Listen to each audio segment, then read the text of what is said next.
My name is Thomas Arnold. I am an assistant professor at the philosophical seminar at the University of Heidelberg, and I'm one of the co-organizers of the conference on Warhammer 40k. I didn't present something because we had so many beautiful presentations already, but I've written something, a little blog entry on Warhammer, and I thought I'd just give you a little presentation of these very basic ideas, which can also serve as a kind of motivation for why one would even want to engage with Warhammer academically, or more specifically, philosophically. Why do I start with Dante? Well, obviously because the Black Library authors are at least as good as Dante, but also because it's thematically fitting. Abandon hope, all ye who enter here.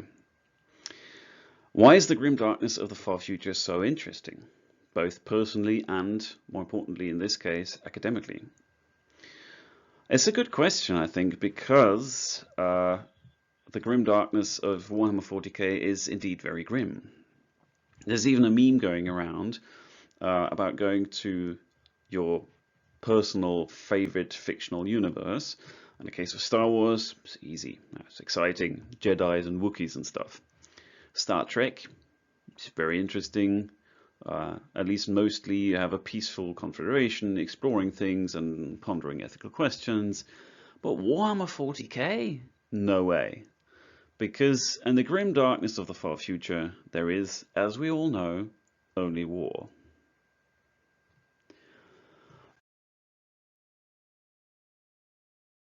For those who are not entirely familiar with Warhammer, I'll give a very brief summary.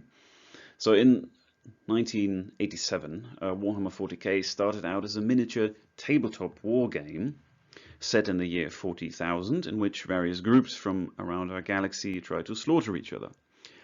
The setting is indeed grim and, lest you forget, also dark, hence grimdark. Go check out the talk with John Blanche on this. Meaning humanity is largely stagnating, politically, technologically, as well as ethically. And while we have conquered most of the galaxy, we are beset on all sides, and also from within, by all kinds of foes. Beware the alien, the mutant, the heretic, as the saying goes. Yet also, fear not the alien, the mutant, the heretic. But mostly, suffer not the alien, the mutant, the heretic, namely to live. So Warhammer 40k has human soldiers, genetically engineered and brainwashed superhuman super soldiers, traitorous superhuman super soldiers, demons, a fanatical church, fungus aliens, magic or psych, elves in space, BDSM aliens, the same elves, but like if the Marquis de Sade had written them, a machine cult, Egyptian Terminator aliens, blue communist aliens, etc. So it's way over the top, and also very, very successful in the real world. And it's not just a nerdy tabletop game, even if it started off like that. The franchise also comprises video games, comics, books, audio dramas. There's also apparently also a TV series in the making, at least Amazon got involved, and Henry Cavill notably. And the books run into the hundreds. So there's about 400 or more books. Some of them are New York Times bestsellers. So there's really something for everyone. You don't have to be a war gamer. You don't have to play video games. You don't especially have to like books as well, because it's so multimedial. You can enjoy Warhammer in many different ways. Even not always at once, of course, but you don't have to. And this manifold of media kind of brings about an interesting problem in itself, namely that of narrative versus setting, because for the games, Warhammer 40k is a fixed setting, and it needs to remain fairly fixed, at least from edition to edition. But for the books, of course, you need an evolving narrative or some form of development.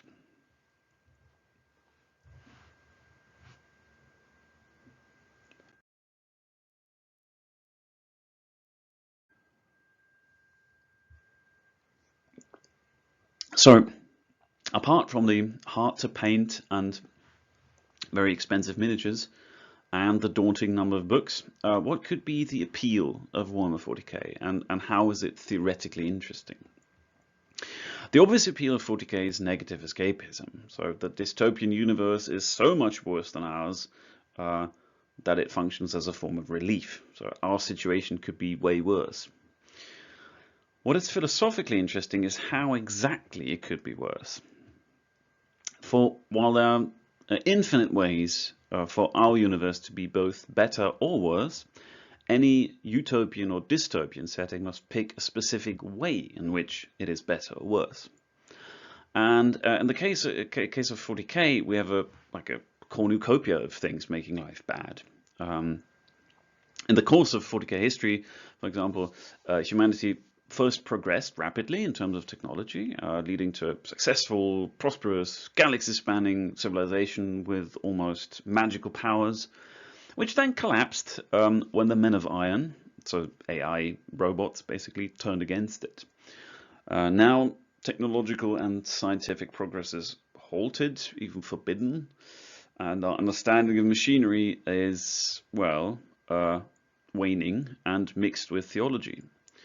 The cult Mechanicus, whose home base is on Mars, holds sway of all things technological and ensures that every toaster is used with the correct intonations and rites. What is interesting about this fear of AI, which is short for abominable intelligence in the universe, is that it led to development of a post-AI world with brains and bits of brains serving as biological computers. So this is the first kind of apocalyptic state that we endured, the rise of the machines. But the world is not simply post-apocalyptical, but rather post-post-apocalyptical. So there's another apocalypse coming.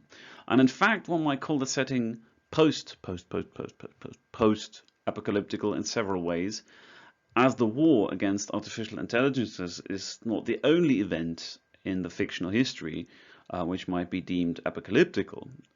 For as it turns out, all our emotions and desires are mirrored in an immaterial dimension which is totally and utterly warped, hence the warp. This chaotic realm is the source of magic, or psi, and it's ruled by such friendly creatures as the gods of war, blood for the blood god, skulls for the skull throne, the god of change, the god of desire, the god of decay, as well as their warring legions. And faster than light travel is possible only by ripping open the warp, sailing through it, which is basically hell, and ripping open reality to hopefully arrive at your destination in roughly the correct year.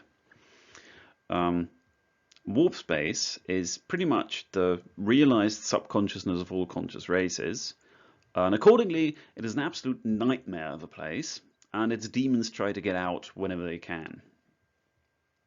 So in this, Warhammer 40k is a little like Dante's Divine Comedy, just without any purgatory or heaven, and Virgil being a Grey Knight Space Marine in tactical dreadnought armor, brandishing a Nemesis force weapon. And next to these two apocalyptic issues, so abominable intelligence and demons, we get incredibly dangerous mutations, which also allow us to access the warp.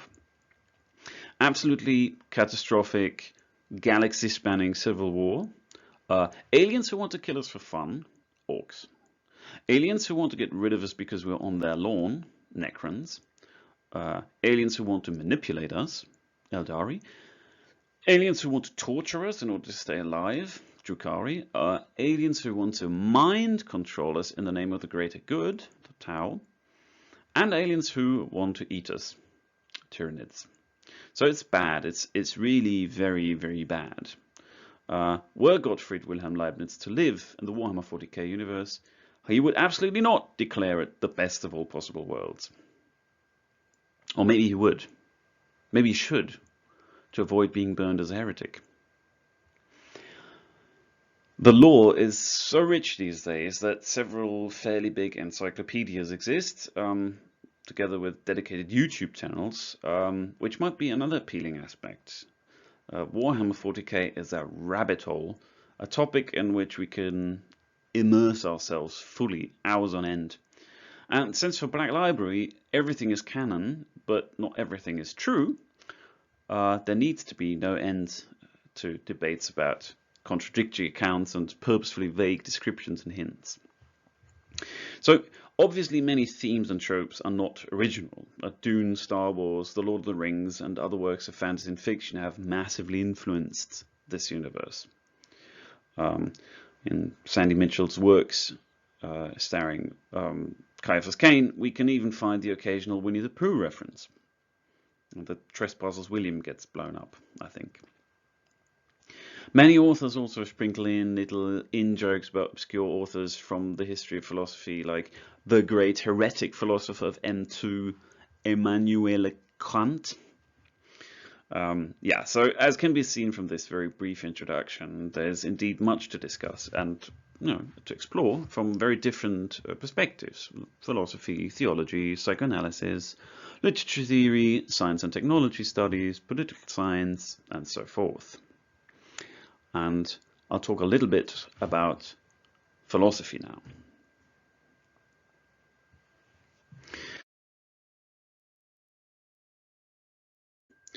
Put very, very briefly, I think it's a critical reflection on assumptions, which include concepts, axioms, ideologies. And taken this way, philosophy finds purchase almost everywhere in Warhammer 40k, just like in real life. Because there's so many assumptions and presuppositions in play. For example, those constituting the universe. So in order to create a universe, you have to make certain assumptions about the nature of this fictional reality and humanity, or orcdom, or whatever in particular. So there's a kind of underlying metaphysics that you have to choose in order to create this universe. But they're also in-universe assumptions entertained by characters or institutions. For example, only recently a returned son of the Emperor turned to discussing the nature of godhood with one of his psychers and an Eldari Farseer. So what is a god? Can something or someone become a god, even against their will? Which is an especially pertinent question, since the Emperor used to be an atheist, now venerated as a god himself, and presumably performing miracles through saints. So naturally, that's where a philosopher of religion could jump right in. But already in this case, we can see the ambiguity of such discussions, because on one hand, it might be seen as a nerdy, geeky conversation regarding some fictional universe, which is of no interest to the general public, because after all, there are still a few people who don't know Warhammer yet. On the other hand, discussions on the nature of godhood are fairly pertinent to real-world issues, given that most humans believe in some deity of some kind, but not the same one. So the fact that the discussion primarily concerns fictional entities does not stop it from debating conceptual matters relevant to non-fictional contexts. The same goes for our assumptions pertaining to discussions about fictional actions and characters. So that the whole Magnus did nothing wrong debate can serve in the same way as the godhood debate, because we can try to figure out under which conditions we would judge that Magnus did nothing wrong or did something wrong. So we can kind of engage with the principles that we bring to the table. And of course, Magnus did everything wrong, but we'll get to that. Or we can use Warhammer as an example or a thought experiment, if we want to do that, as an extreme example or a possible way of how humanity might or might not develop.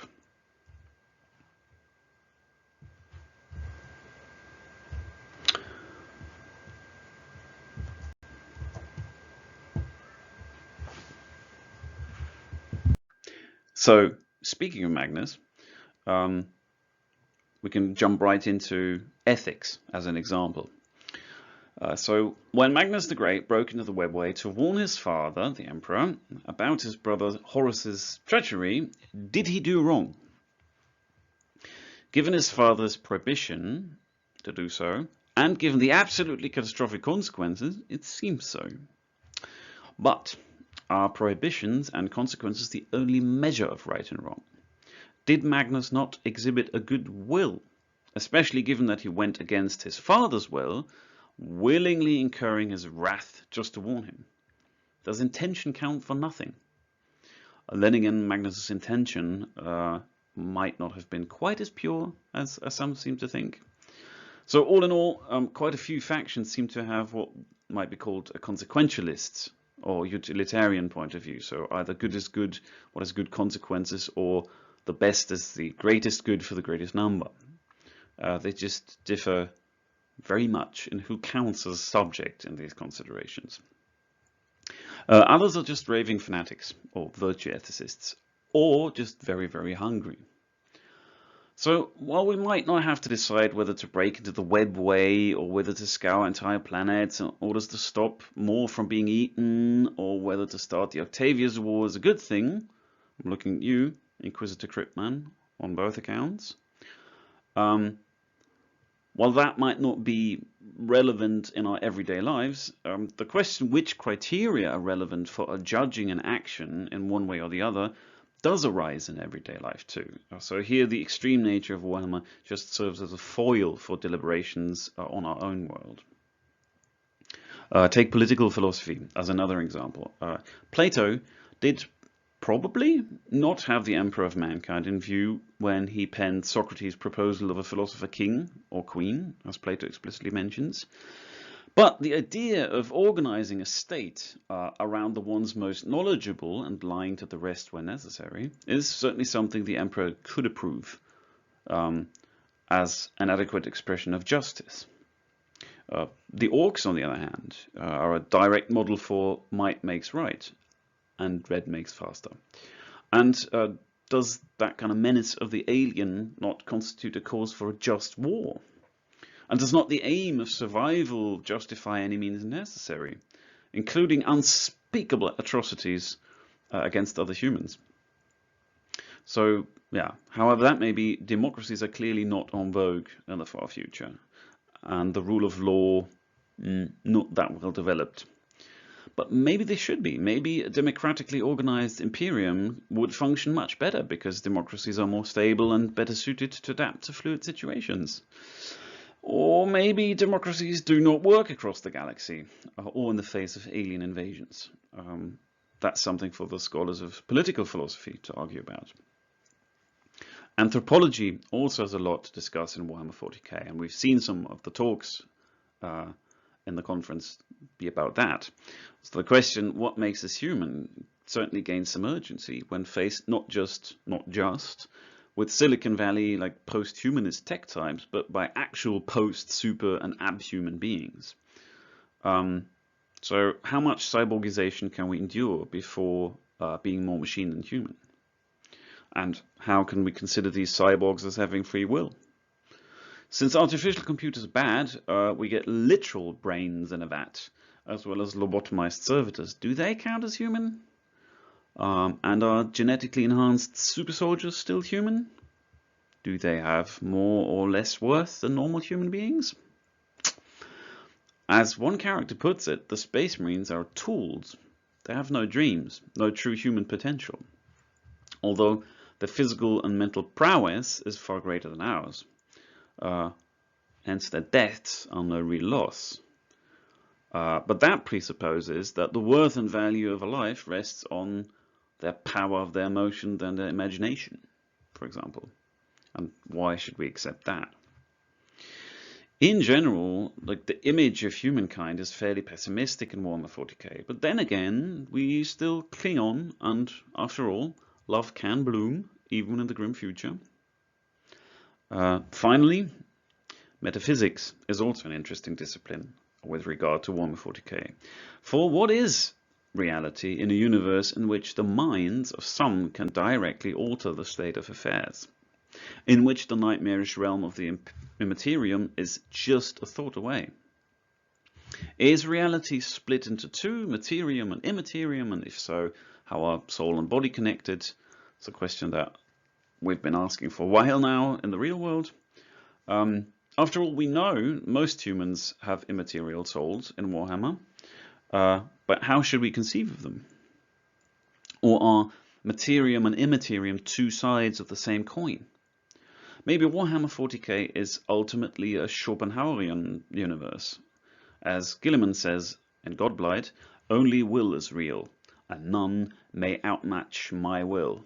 I mean, it's Gilliman's mouth saying these words, but it might have been someone else speaking them. So the universe of Warhammer 40k certainly seems to fit Heraclitus' infamous aphorism, war is the father of all things. Either way, in the grim darkness of the far future, there's quite a lot of philosophy to be had, if one dares.